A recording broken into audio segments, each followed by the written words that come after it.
কুড়িগ্রামের কালজানি নদীতে দেখা দিয়েছে তীব্র ভাঙন। সরকারি উদ্যোগ না থাকায় ভাঙন রোধে উদ্যোগ নিয়েছে স্থানীয়রাই, তবে তা কতটুকু কার্যকর হবে তা নিয়ে রয়েছে সংশয়।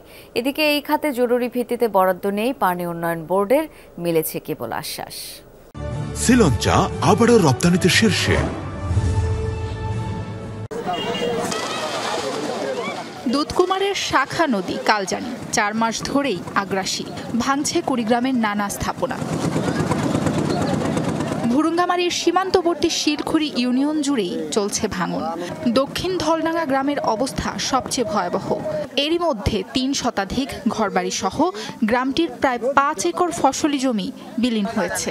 হুমকিতে নানা স্থাপনা, বাড়ছে নদী পাড়ের মানুষের আতঙ্ক।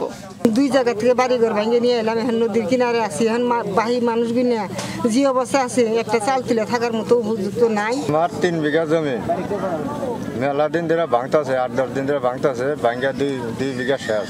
আপাতত ভাঙনের মুখ থেকে এলাকাকে ঠেকানোর জন্য এনারা অক্লান্ত পরিশ্রম করতেছেন, একবারে ছেলে বাচ্চা সহ এখানকার স্থানীয় মুরব্বিবৃন্দ।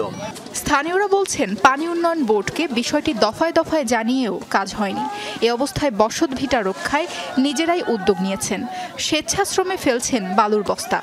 আমরা ভুরুঙ্গামারী টিওনো অফিস, ডিসি অফিস কুড়িগ্রাম, আমরা সব জায়গায় ঘুরে দরখাস্ত দেওয়া আছে, আমরা কোনো তাদের সাড়া পাই নাই। আমরা কিছু টাকা তুলে আমরা নদীতে সারের বস্তা ভরে নদীতে আমরা ফেলাচ্ছি। জায়গা নাই, ঈদগাহ মাঠে কোনো মতে ঘর তুলে আমরা সবাই আছি।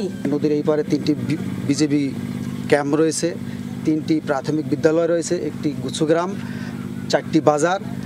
এই সব মিলে প্রায় 25,000 লোক বিদ্যুৎ থেকে বিচ্ছিন্ন হয়ে যাবে।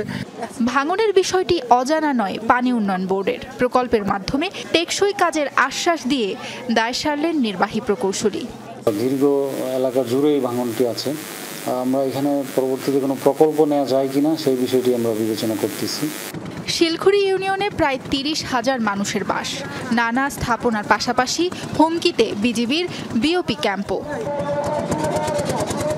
সাবরিনা লিজা, যমুনা নিউজ।